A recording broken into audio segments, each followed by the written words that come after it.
नमस्कार। चोपड़ा जी क्लासेस में आपका स्वागत है। कक्षा 6 का पहला अध्याय विविधता की समझ करेंगे आज।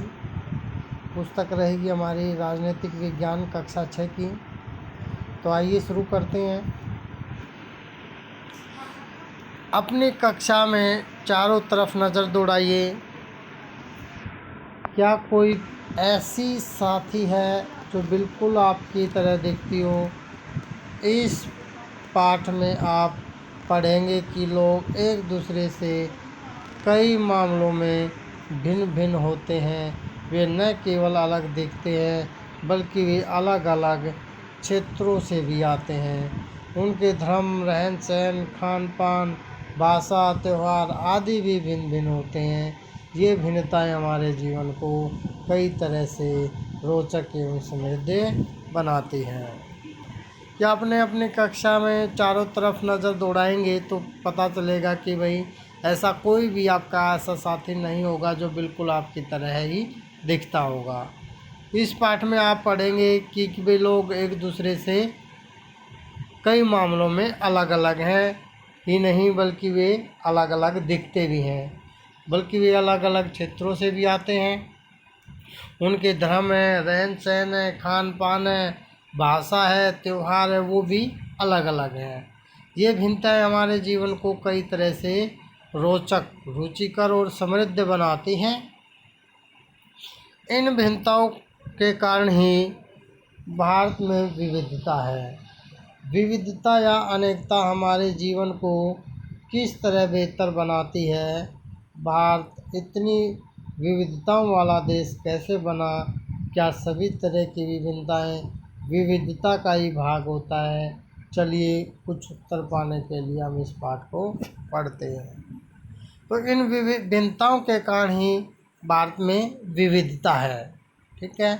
और विविधता या अनेकता होने के कारण ही कई तरह के किस तरह से मतलब बेहतर बनाती है हमारे जीवन को। भारत अपनी विविधताओं वाला देश है। बहुत सी विविधताएं हमारे देश में। क्या सभी तरह की विविधताएं, भिन्नताएं विविधता का ही भाग होता है? इसके बारे में पढ़ने के लिए, जानने के लिए, उत्तर को समझने के लिए हम इस पाठ को पढ़ेंगे। तो चलिए शुरू करते हैं। आपकी उम्र के 3 बच्चों ने ऊपर दिए गए चित्र बनाए हैं। खाली बक्से में आप अपना चित्र बनाइए। क्या आपका चित्र अन्य 3 चित्रों के जैसा ही है?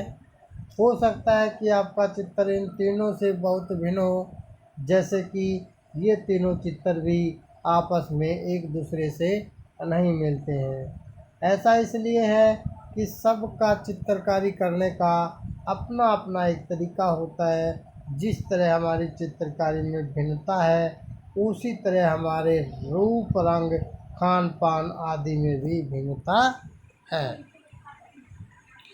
तो बताया है कि भाई ने आपकी जो उम्र के 3 बच्चों ने ऊपर चित्र बनाए गए हैं और जो खाली बक्सा है उसमें आपने अपना चित्र बनाना है। देखो ये दिखाए गए 3 चित्र बनाए हैं और ये खाली बक्सा दे रखा है यहाँ साइड में ये।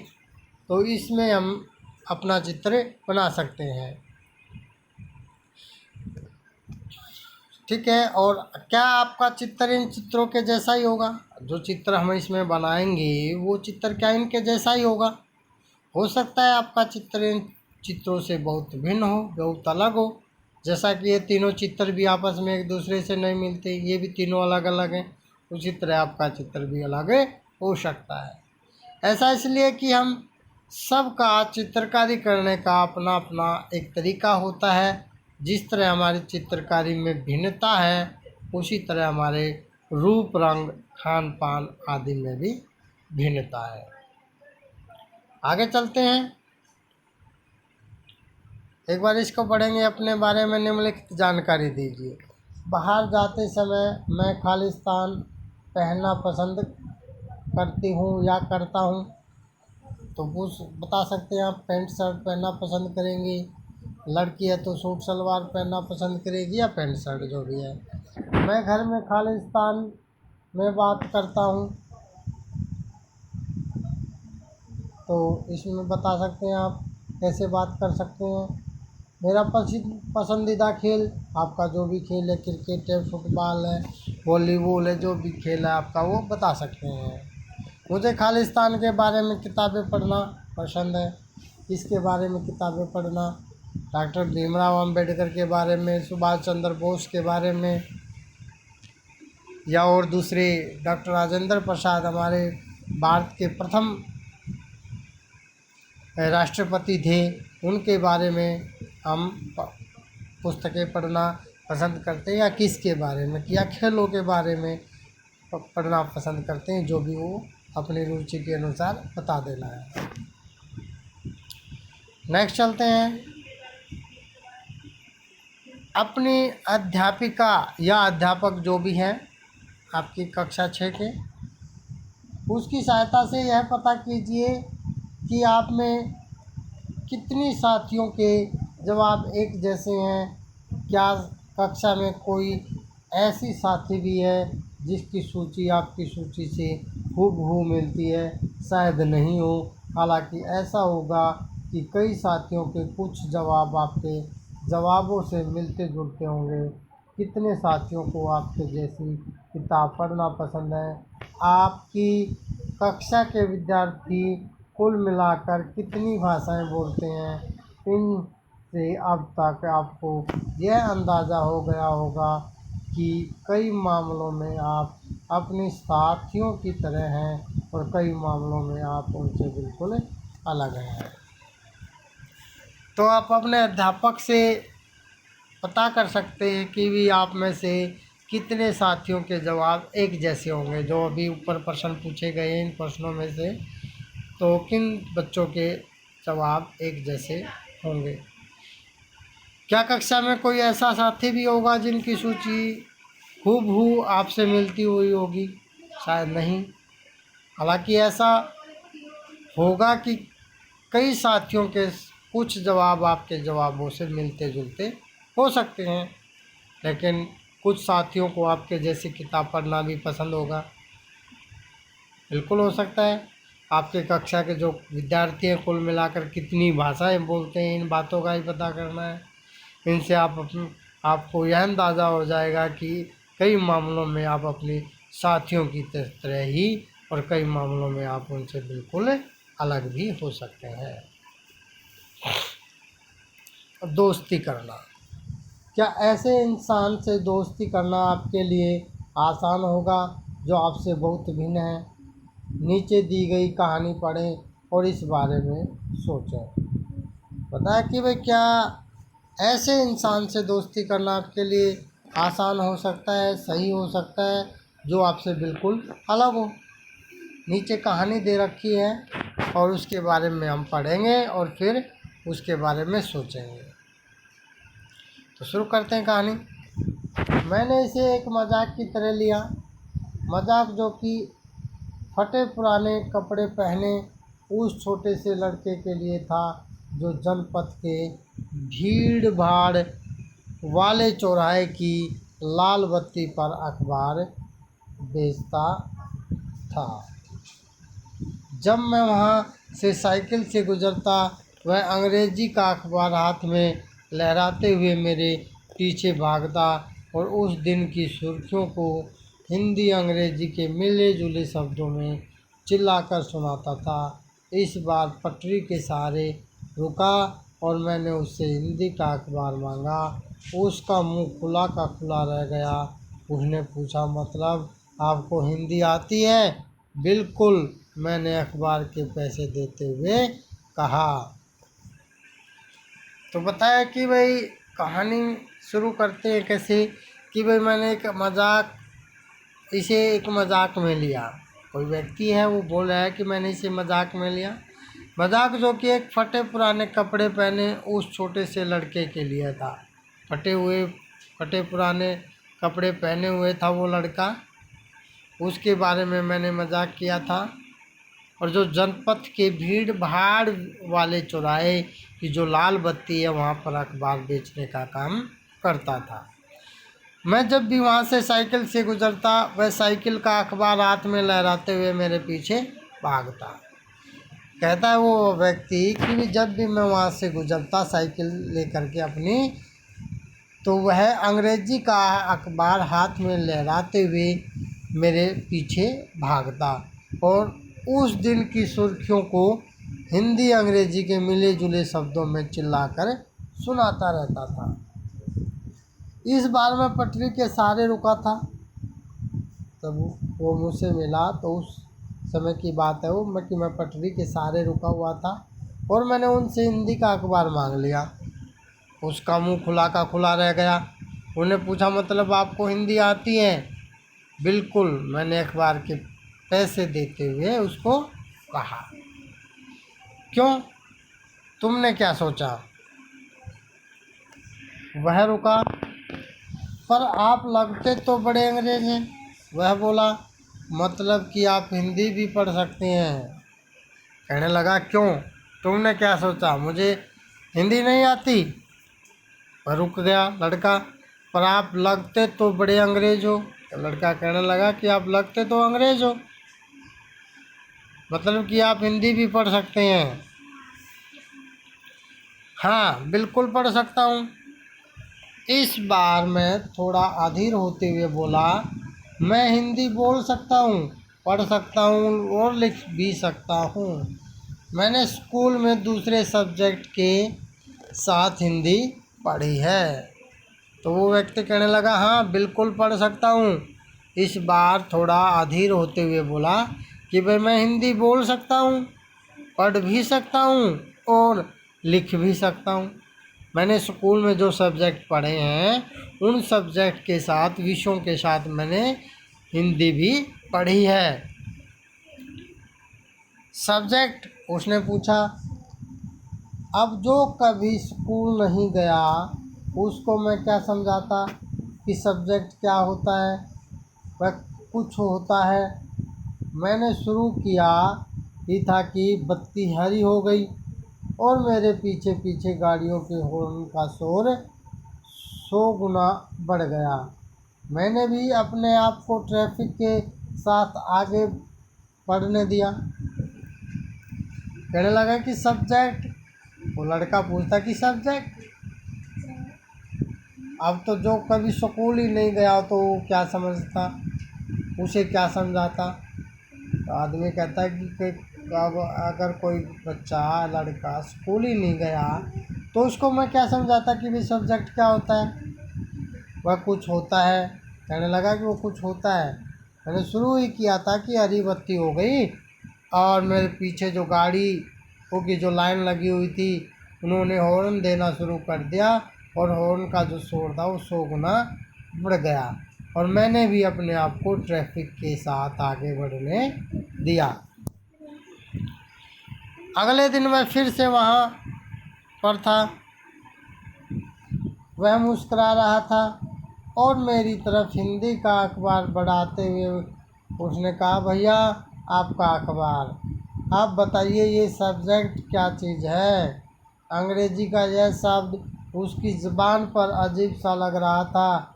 ऐसा लगा मानो अंग्रेजी में सब्जेक्ट शब्द का जो दूसरा अर्थ है पर्जा, उस अर्थ में वह उसका प्रयोग कर रहा है।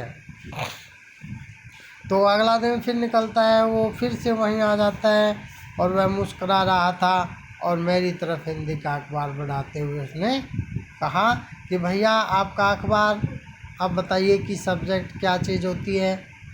तो अंग्रेजी का यह जो शब्द है उसकी ज़बान पर एक अजीब सा लग रहा था, क्योंकि उसको पता नहीं था, पढ़ा लिखा नहीं था, इसलिए अजीब लग रहा था कि मानो अंग्रेजी में सब्जेक्ट शब्द का जो दूसरा अर्थ है प्रजा, यानी कि सब्जेक्ट का जैसे अर्थ हो प्रजा, उस अर्थ में वह उसका प्रयोग कर रहा है।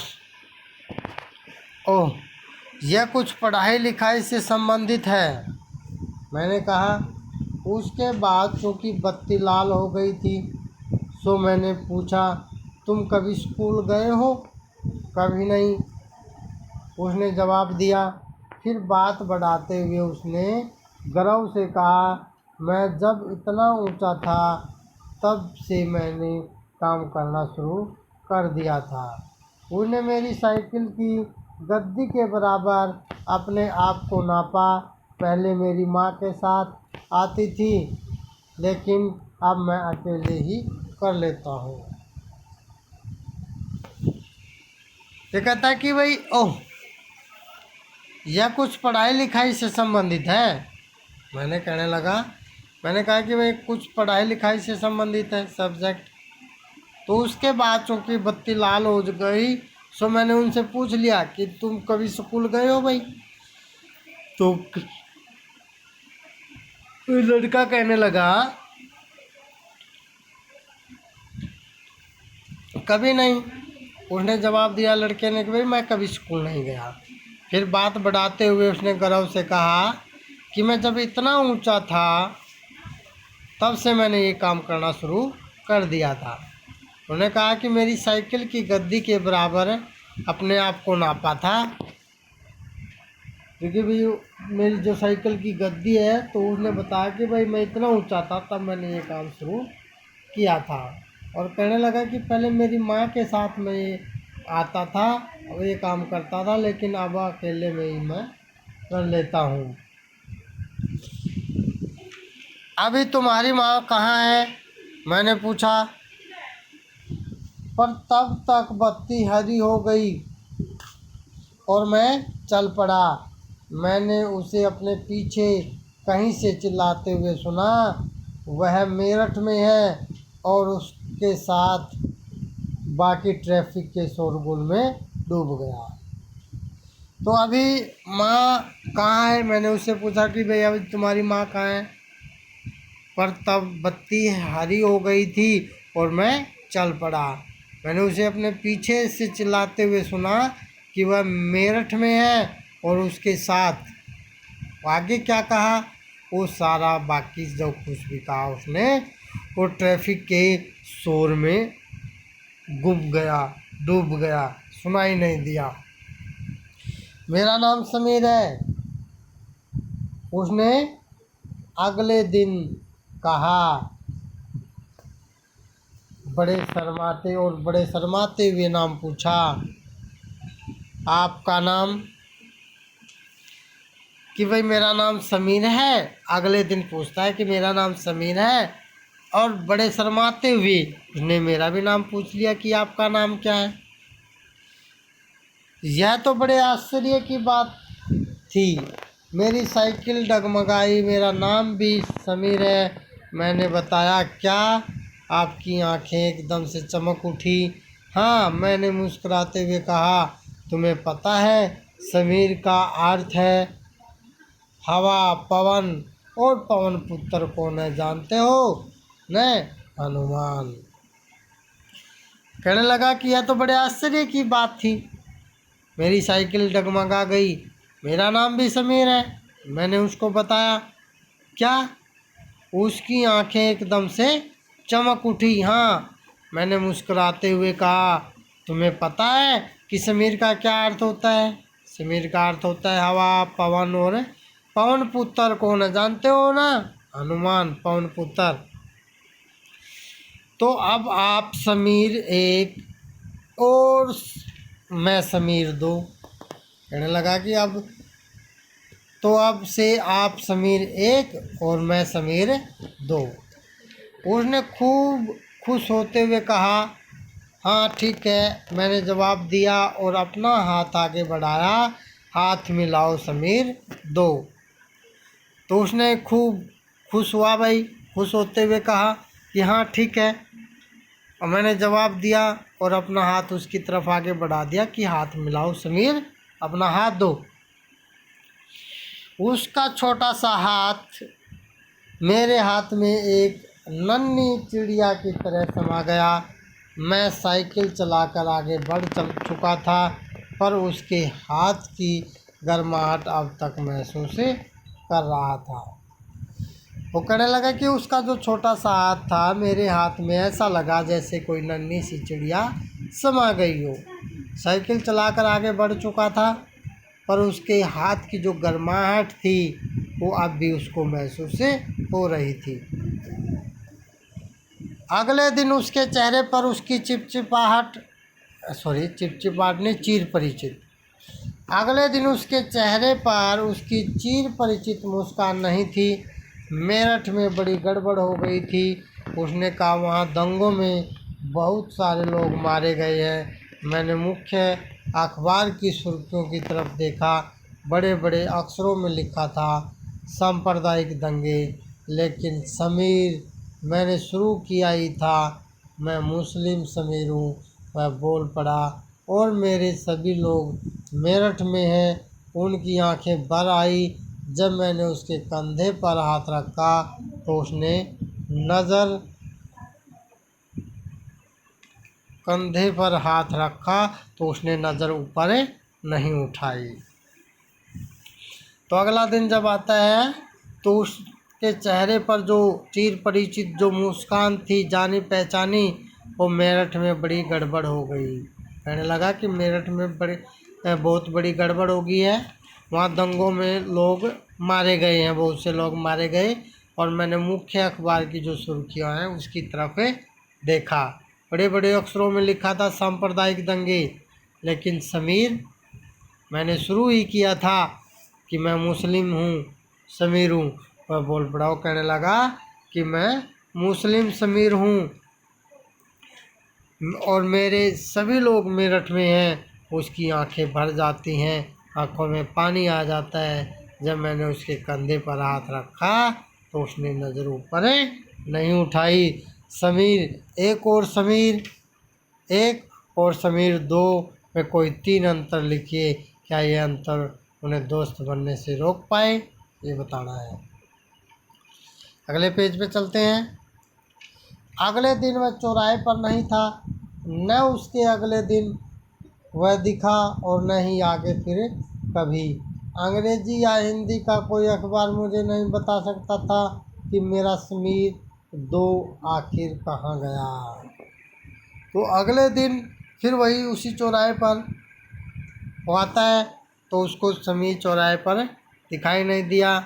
उसके अगले दिन और वह दिखा और न ही उससे अगले दिन आगे फिर कभी दिखाई दिया।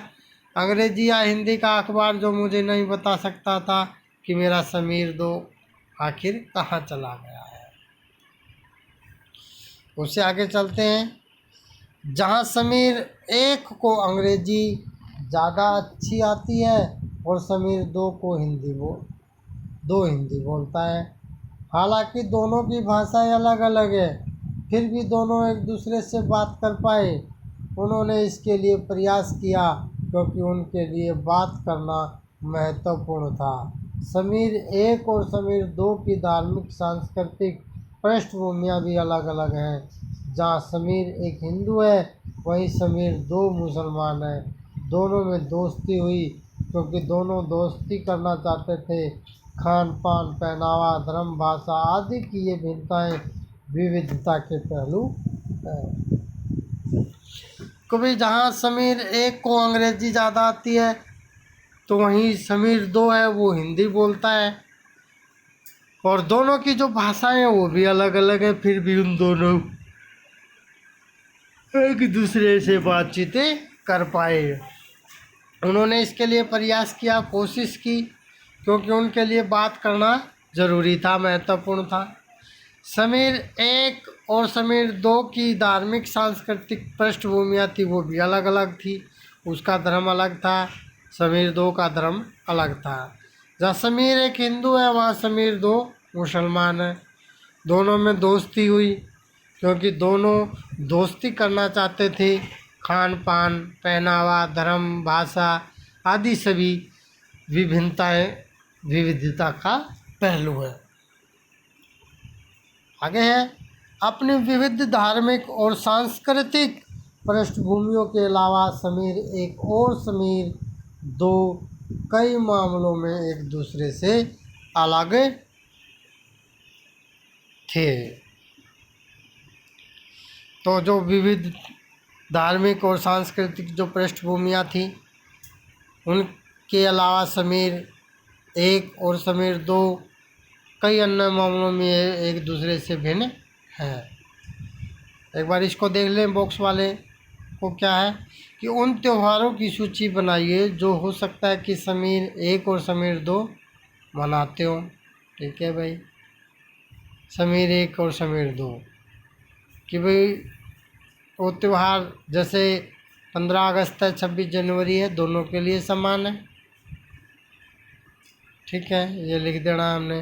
क्या आप ऐसी परिस्थिति के बारे में सोच सकते हैं जब आपने अपने उससे दोस्ती की जो आपसे बहुत अलग हो? इसका वर्णन एक कहानी के रूप में कीजिए।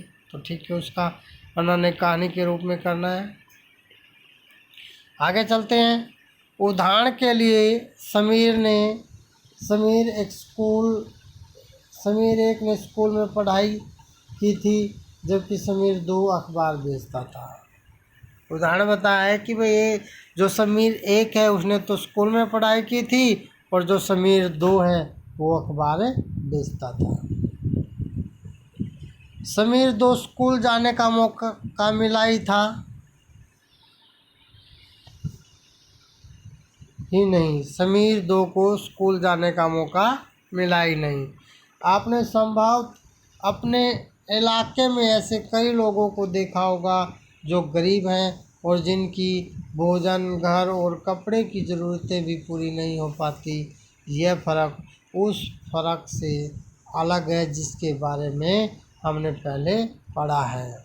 यह विविधता का रूप नहीं है बल्कि गैर बराबरी का रूप है। गैर बराबरी का मतलब है कि कुछ लोगों के पास अवसर हैं और कुछ न ही ज़मीन, न तो उनके पास अवसर है न ही ज़मीन या पैसे जैसे संसाधन या जो दूसरे के पास हैं। इसलिए गरीबी और अमीरी विविधता का रूप नहीं है, यह लोगों के बीच मौजूद असमानता यानी गैर बराबरी है। तो इसने बताया कि भाई आप संभवतः अपने इलाके में ऐसे कई लोगों को देखा होगा आपने कि जो गरीब हैं, जिनकी भोजन, घर और कपड़े की जो ज़रूरतें हों वो भी अच्छी तरह से पूरी नहीं हो पाती। यह फ़र्क उस फ़र्क से अलग है जिसके बारे में हमने पहले पढ़ा है, उससे अलग है। यह विविधता का रूप नहीं है बल्कि गैर बराबरी का रूप माना गया है। ठीक है, गैर बराबरी का मतलब क्या होता है कि कुछ लोगों के पास न तो अवसर है, न ही ज़मीन है या पैसे जैसे संसाधन नहीं है, और जो दूसरे हैं उनके पास सब कुछ होता है। इसलिए गरीबी और अमीरी विविधता का रूप नहीं है, यह लोगों के बीच मौजूद असमानता या गैर बराबरी को प्रदर्शित करती है। नेक्स्ट चलते हैं कि जाति व्यवस्था असमानता का एक और उदाहरण है। इस व्यवस्था में समाज को अलग अलग समूहों में बांटा गया है। इस बंटवारे का आधार था कि लोग किस किस तरह का काम करते हैं। लोग जिस जाति में पैदा होते थे उसे बदल नहीं सकते थे। उदाहरण के लिए, अगर आप कुम्हार के घर में पैदा हो गए हैं तो आपकी जाति कुम्हार होती है और आप बस वही बन सकते थे। कोई व्यक्ति जाति से जुड़ा अपना पेशा भी नहीं बदल सकता था, इसलिए उस ज्ञान के अलावा किसी अन्य ज्ञान को हासिल करना ज़रूरी नहीं समझा जाता था। इससे गैर बराबरी पैदा हुई। आप इस बारे में अगले पाठों में पढ़ेंगे। तो उदाहरण में बताया कि भाई जो कुम्हार के घर में पैदा होगा वो कुम्हार ही कहलाएगा और कुम्हार का ही वो काम करेगा। ठीक है, जाति व्यवस्था असमानता का एक और उदाहरण माना गया है और इस व्यवस्था में समाज को अलग अलग समूहों में भी बांटा जा सकता है। इस बंटवारे का आधार था कि लोग किस किस तरह का काम करते हैं। लोग जिस जाति में पैदा होते थे उसे बदल नहीं सकते थे। समीर दो स्कूल क्यों नहीं जाता था? आपकी राय में अगर वह स्कूल जाना चाहता था तो क्या जा पाता, क्या यह सही था कि कुछ बच्चे स्कूल जा पाते हैं और कुछ जा नहीं पाते हैं, इस पर चर्चा करेंगे। आज हमारा इतना ही, बाकी हम कल करेंगे। इसको हम पार्ट में डिवाइड करके करेंगे, काफ़ी लंबा लेसन है, एक बार में इतना ज़्यादा नहीं हो पाएगा। तो सभी बच्चों ने इसको घर से पढ़ के आना है। धन्यवाद।